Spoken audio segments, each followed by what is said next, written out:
Hello everyone, and welcome to another cloudy little tutorial. Sorry if I sound a little stuffy for this one.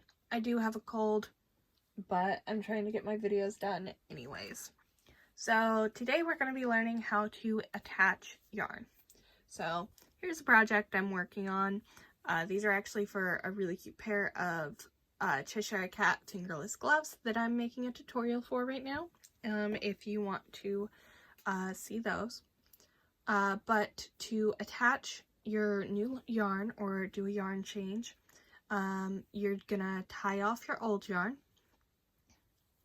So you can see there's where I tied off.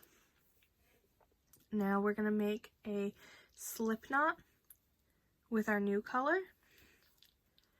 Then we're gonna take whatever stitch we want to attach in, usually the one you ended on if you're, doing in the round or whatever, but just wherever you need to attach it. You're gonna hook that slip knot, so put your hook through the stitch that you want to attach it to.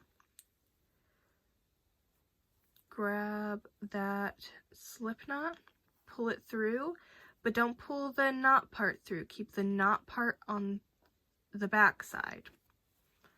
Then we're going to yarn over with our working yarn,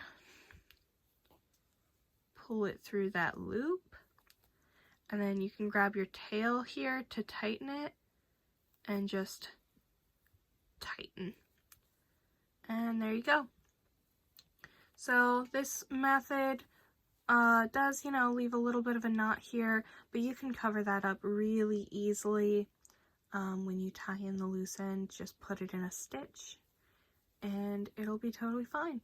So now you can work with this yarn as normal, and it's really nice and secure, knotted on there.